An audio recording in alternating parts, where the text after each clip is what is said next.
Hello dear students, कैसे हो आप लोग। तो आज हम स्टार्ट करने वाले हैं क्लास 10th NCERT नए सिलेबस के अनुसार फर्स्ट चैप्टर। ठीक है, तो फर्स्ट चैप्टर जो है उसका नाम जो है वो है केमिकल रिएक्शन एंड इक्वेशन, यानी कि रासायनिक अभिक्रियाएं एवं समीकरण। तो पहले मैं आपको इसका बेसिक बता देता हूँ। इस चैप्टर के अंदर अपन केमिकल्स के बारे में पढ़ेंगे, ठीक है ना, कि जो केमिकल्स होते हैं वो एक दूसरे से कैसे रिएक्ट करते हैं, कैसे अभिक्रिया करते हैं और कैसे नया पदार्थ बनाते हैं। तो पदार्थ और इनके बारे में बेसिक जानकारी आपकी 9th क्लास में है। तो आप लोगों ने आई होप कि 9th अच्छे से पढ़ी होगी। तो बेसिक आपको पता होना चाहिए, तभी आपके चैप्टर समझ में आएगा। तो इससे पहले रासायनिक अभिक्रिया समझाने से पहले मैं एक छोटा सा टॉपिक है पदार्थों में होने वाला परिवर्तन। ये 9th क्लास का टॉपिक है, ठीक है, लेकिन ये आपको आना जरूरी है। इसके बाद में ही आपको ये चैप्टर समझ में आएगा। तो ये जो टॉपिक है ये है पदार्थों में होने वाले परिवर्तन, यानी जो पदार्थ होते हैं वो एक रूप से दूसरे रूप में परिवर्तित होते हैं। तो वो क्या है, ये जो परिवर्तन होता है ये कितने प्रकार का होता है, तो 2 टाइप का होता है। कितने टाइप का होता है? 2 टाइप का। तो पहला है आपका भौतिक परिवर्तन। कौन सा परिवर्तन है? भौतिक परिवर्तन। और दूसरा है आपका रासायनिक परिवर्तन। कौन सा परिवर्तन है? रासायनिक। क्लियर है। अब ये दोनों क्या है, इनको मैं थोड़ा सा ढंग से समझाने की कोशिश करता हूँ आप लोगों को, ताकि आपके मन में कोई भी डाउट ना रहे। तो देखो इधर, पदार्थों के भौतिक गुणों में, यानी भौतिक परिवर्तन क्या होता है? वह परिवर्तन जिसमें पदार्थों के भौतिक गुण कौन कौन से, जैसे अवस्था है, रंग है, आकार है, उसमें परिवर्तन होता है। यानी जो भी प्रॉपर्टीज अपने को बाहर से दिखाई देती है वो सारे के सारे क्या कहलाते हैं? भौतिक गुण कहलाते हैं। ठीक है, जैसे अभी मैं आपको कैसा दिखाई दे रहा हूँ, ये मेरी भौतिक है। जैसे मेरा कलर गोरा है, बाल काले हैं, क्यों है कि नहीं है? तो ये क्या है? मेरी भौतिक गुण है। क्या है? मेरे भौतिक गुण है। समझ में आ गया। अब मेरे अंदर की प्रॉपर्टीज, मेरा दिमाग वगैरह, वो है मेरे केमिकल, रासायनिक गुण। समझ में आ रही है ना। तो अब रिलेट करके थोड़ा सा इनको समझ सकते हैं। अब ध्यान से समझिए। अवस्था का मतलब, अवस्था आपने पढ़ी है, ठोस, द्रव्य और गैस। ठोस, द्रव्य और गैस। जैसे ये मार्कर क्या है?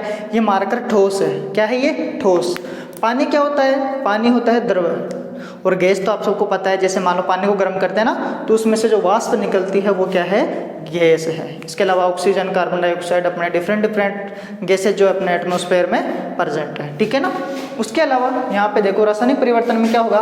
पदार्थों के रासायनिक गुणों में परिवर्तन होता है, यानी उसकी इंटरनल प्रॉपर्टीज में चेंजिंग होती है और नया पदार्थ बनता है। क्या बनता है? नया पदार्थ। इसमें क्या होता है? इसके एग्जाम्पल देखो पहले।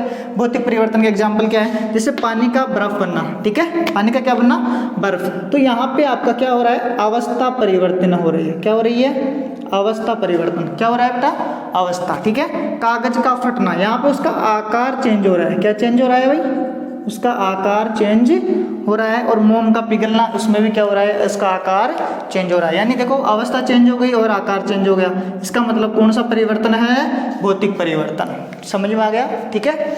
उसके अलावा यह परिवर्तन अस्थायी होता है। यह परिवर्तन कैसा होता है? अस्थायी। यानी अगर भाई एक बार चीज से कोई दूसरी बन गई तो उससे वापस नहीं बन सकती, ऐसा नहीं है इसमें। अस्थायी का मतलब फिक्स नहीं होता है वो। जैसे मैंने पानी से बर्फ बनाया और बर्फ को वापस से गर्म करूं तो क्या बन जाएगा? पानी बन जाएगा। तो स्टेबल नहीं है वो। ठीक है, it is temporary change. Clear है। यानी बर्फ से पानी बन सकता है, पानी से वापस बर्फ, बर्फ से वापस पानी, पानी से वापस बर्फ। ये सिलसिला कई सदियों तक अपन चला सकते हैं। समझ में आ गई ना। क्लियर है बात। उसके बाद में इसमें नया पदार्थ नहीं बनता है। इसमें नया पदार्थ नहीं बनता है। सिंपल सी बात है यार, कि जैसे मेरे पास में कागज है और कागज अगर फट गया तो वो कागज है तो कागज ही ना, कोई नई चीज थोड़ी बन गई, नहीं ना। ठीक है। बर्फ, पानी है और पानी बर्फ बन गई तो क्या हो गया? अरे पानी जम गया है और क्या है? कोई नई चीज थोड़ी बन गई है, नहीं बनी ना। या मोम पिघल गई है तो उसकी शेप चेंज हो गई है। क्लियर है कि नहीं है? क्या यहाँ पे इन तीनों में मुझे बताओ कोई नया पदार्थ बन रहा है? क्या नहीं बन रहा है। तो ये इसकी क्या है? एक प्रॉपर्टी है। क्लियर है। तो भौतिक परिवर्तन समझ में आ गया। भौतिक गुणों में परिवर्तन होता है और इसमें यह अस्थायी होता है और नया पदार्थ नहीं बनता। क्लियर है। अगर रासायनिक परिवर्तन की बात करें तो पदार्थों के रासायनिक गुणों में परिवर्तन होता है। यह परिवर्तन स्थायी होता है। कैसा होता है? अस्थायी। This change is permanent change. Clear है। जैसे दूध से दही बन गई। अब दूध से दही बन गई, क्या दही से वापस दूध बन सकता है? क्या नहीं बन सकता बच्चा, बिल्कुल भी नहीं बन सकता। क्लियर है, अपन कुछ भी कर लें, यह परिवर्तन कैसा होता है, स्थायी होता है। जैसे लकड़ी का जलना, अगर लकड़ी को जला करके कोयला बना दिया, क्या कोयले से वापस लकड़ी बना सकते हैं क्या? बिल्कुल नहीं, प्रकृति के नियमों के खिलाफ हो जाएगा और अपन वहां जा ही नहीं सकते। जो प्रकृति के नियमों के खिलाफ जाएगा ना, तो फिर देख लेना, जैसे कोरोना वायरस आ गया है ना। उसके अलावा क्या है यहाँ पे, इसमें नया पदार्थ बनता है, बिल्कुल नया पदार्थ बनता है। देखो दूध से दही नया है, बिल्कुल दूध की प्रॉपर्टी अलग है, दही की प्रॉपर्टीज अलग है। लकड़ी अलग तरह की दिखती है, उसकी प्रॉपर्टी अलग है, कोयला अलग है, नया बन गया ना। लोहे पर जंग लगना, रस्टिंग ऑफ आयरन, लोहे पर जंग लगते ही वो थोड़ा सा ब्राउन ब्राउन कलर का सा हो जाता है, ठीक है, रेड ब्राउन कलर हो जाता है, तो लोहा वहाँ पे क्या हो जाता है, जंग लग जाती है उस लोहे पे, लोहा खराब हो जाता है, ठीक है। तो वहाँ पे भी कौन सा परिवर्तन हो रहा है बेटा, रासायनिक परिवर्तन हो रहा है। क्लियर है कि नहीं है? तो ये थोड़ा सा बेसिक था। इसके बाद में अब आपके जो चैप्टर स्टार्ट होगा वो होगा 10th क्लास का। कौन सी क्लास का होगा? 10th का, लेकिन इससे रिलेटेड ही है, इसके बिना वो चैप्टर आपके समझ में नहीं आता, ठीक है। अब जो आपका 10th का है वो फर्स्ट टॉपिक है रासायनिक अभिक्रिया। तो पदार्थों में होने वाले रासायनिक परिवर्तन को क्या कहते हैं? रासायनिक अभिक्रिया कहते हैं। पदार्थों में होने वाले रासायनिक परिवर्तन को रासायनिक अभिक्रिया कहते हैं। जैसे लोहे पर जंग लगना रासायनिक अभिक्रिया है, लकड़ी का जलना रासायनिक अभिक्रिया है। लकड़ी का मतलब जैसे मान लो लकड़ी में क्या होता है, कार्बन होता है, तो कार्बन प्लस ऑक्सीजन O2, तो क्या बनेगा, CO2 गैस भी बन जाएगी। क्लियर है कि नहीं है? तो वो भी क्या है आपकी एक रासायनिक परिवर्तन है। और कौन सा रिएक्शन है? रासायनिक अभिक्रिया, रासायनिक या केमिकल रिएक्शन। समझ में आई? यहाँ तक का फंडा क्लियर है सबके? इसको थोड़ा सा एक बार आप वापस से रिवाइंड करके देख लीजिएगा, ठीक है। मैं थोड़ा साइड हो जाता हूँ, आप इसका स्क्रीनशॉट ले लेना और नोट्स साथ के साथ जरूर बना लेना, ठीक है। तो आई होप कि आप सबको समझ में आया होगा, ठीक है। इसके बाद में हम डिस्कस करने वाले हैं रासायनिक अभिक्रिया क्या होती है, रासायनिक अभिक्रिया क्या होती है, ठीक है। इसको एक बार आप ध्यान से समझ लेना। तो अब जो हमारा टॉपिक है अगला वो है रासायनिक अभिक्रिया, ठीक है। तो रासायनिक अभिक्रिया क्या होती है बेटा? पदार्थों में होने वाले ऐसे परिवर्तन जिससे नए गुणों वाले पदार्थों का निर्माण होता है, नए गुणों वाले पदार्थों का निर्माण होता है, रासायनिक अभिक्रिया कहलाती है, ठीक है।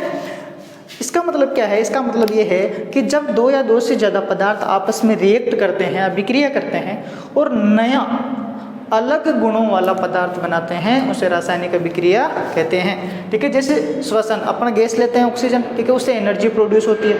वो आगे अपन पढ़ेंगे, माइटोकॉन्ड्रिया जो होता है वो ऑक्सीजन को क्या करता है, गेन करता है और उससे क्या प्रोड्यूस करता है, एनर्जी, ठीक है। ग्लूकोज और ऑक्सीजन मिलकर के एनर्जी प्रोड्यूस करते हैं। उसके द्वारा डाइजेशन होता है, अपन खाना खाते हैं, वो भी एक प्रकार का क्या है बेटा, रासायनिक परिवर्तन है। खाना खाते हैं ना, उसको डाइजेशन में जो बहुत सारे केमिकल्स इन्वॉल्व होते हैं और वो क्या होता है, वहाँ पे रिएक्शन होती है। उसके अलावा लोहे पर जंग लगना भी मैंने बताया था। जो लोहा होता है वो वाटर यानी कि जल, ठीक है, और जल और ऑक्सीजन से रिएक्ट करता है और क्या बनाता है, जंग बनाता है, ठीक है।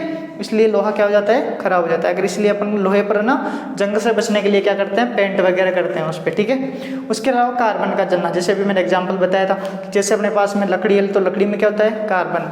या मान लो अपने पास में कोई कोयला है तो उसमें भी क्या है, कार्बन। तो जब कार्बन को जलाते हैं तो वो ऑक्सीजन से रिएक्ट होकर के कार्बन डाइऑक्साइड बनाता है। क्या बनाता है, कार्बन डाइऑक्साइड, ठीक है। तो वो क्या है, रासायनिक अभिक्रिया है। क्लियर है सबको, ठीक है। उसके बाद में कि जो रासायनिक अभिक्रिया होती है तो उसके क्या क्या ऑब्जर्वेशन है, ऑब्जर्वेशन का मतलब क्या क्या चेंज हो सकता है, ठीक है।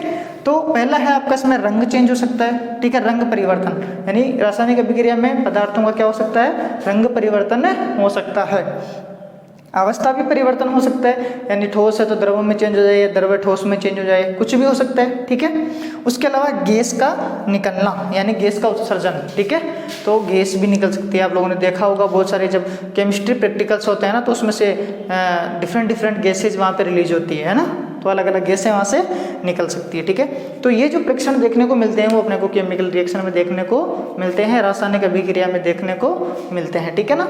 वैसे ये इतना इंपॉर्टेंट नहीं है, ये आपकी चीज़ इंपॉर्टेंट है और ये इतनी इंपॉर्टेंट है, ठीक है ना। ये केवल ऑब्जर्वेशन है। अब बात करते हैं रासायनिक समीकरण की। किसकी बात करते हैं, रासायनिक समीकरण। अब समीकरण तो सब लोगों ने देखा होगा, ठीक है, मैथ्स में भी पढ़ते हो आप लोग, मैं बताऊंगा वहाँ पे। तो रासायनिक समीकरण क्या होता है? रासायनिक अभिक्रिया को रासायनिक सूत्रों एवं प्रतीकों के रूप में लिखना, यानी जो भी पदार्थ आपस में क्रिया कर रहे हैं उनके सूत्रों के रूप में लिखना, उनको अणुसूत्र और या सूत्र, ठीक है। अगर मान लो एटम है तो उसके सूत्र लिख देंगे, या मान लो कि वो क्या है, अणु है, ठीक है, परमाणु है तो सूत्र लिख देंगे, और अणु है तो उसका अणुसूत्र लिख देंगे। क्लियर है सब, ठीक है। तो रासायनिक अभिक्रिया को रासायनिक सूत्रों एवं प्रतीकों के रूप में लिखना रासायनिक समीकरण कहलाता है। सिंपल सी बात है। जैसे एग्जांपल में अगर आपको बताऊं कि ठीक है, जैसे कार्बन, जैसे क्या है, कार्बन को ऑक्सीजन की उपस्थिति में जलाएंगे तो क्या बनेगा? Carbon dioxide. क्या बनेगा? Carbon dioxide. क्या बनेगा? Carbon dioxide. तो ये एक रासायनिक अभिक्रिया है। क्या है ये? एक रासायनिक अभिक्रिया। तो इसको अपन सूत्रों के रूप में लिख देंगे। किसके रूप में लिख देंगे? तो कार्बन किसका? C+O2। क्या बनेगा? CO2। क्या बनेगा? CO2, ठीक है। तो ये रासायनिक अभिक्रिया है, इसको सूत्रों के रूप में लिख दिया ना, तो ये क्या हो गया अपना? रासायनिक समीकरण। क्या हो गया ये? रासायनिक, क्या हो गया? समीकरण। रासायनिक समीकरण। यहाँ तक का फंडा समझ में आया। अब अपन क्या करते हैं, जैसे मान लो कि एग्जाम्पल बार बार यूज करेंगे, ठीक है, तो बार बार इतना बड़ा लिखने से बचेंगे और अपन डायरेक्ट क्या लिख देंगे? समीकरण लिख देंगे उसका। समझ में आ रहा है यहाँ तक, ठीक है। तो रासायनिक अभिक्रिया को सूत्रों के रूप में लिखना ही क्या कहलाता है? रासायनिक समीकरण कहलाता है। I hope you understand students, ठीक है ना। तो यहाँ तक का आपको समझ में आ गया होगा क्लियरली, ठीक है। अब थोड़ा सा मैं आपको और इसका जो आगे का है अभिकारक और उत्पाद जो होते हैं, बनते हैं जो पदार्थ, ठीक है, उसके बारे में आपको बताता हूँ। आप इसकी स्क्रीनशॉट ले लीजिएगा और साथ के साथ नोट्स ज़रूर क्रिएट कीजिएगा। जब तक आप नोट्स नहीं बनाओगे चीज़ें आपको थोड़ा सा डिफिकल्ट लगेगी, ठीक है ना। वैसे इतनी टफ लैंग्वेज नहीं है, आसान लैंग्वेज में लिखवा रहा हूँ मैं, ठीक है। तो आप लोग इनको नोट कर लीजिएगा और साथ के साथ अगर आप लोग पढ़ोगे ना तो सारी की सारी चीज़ें आसान है। डायरेक्ट सीधे सीधे क्वेश्चन आते हैं बोर्ड में, ठीक है, 10th बोर्ड में। क्लियर है ना। तो अपन जो अगला टॉपिक है उस पर बात करते हैं, ठीक है ना। चलो।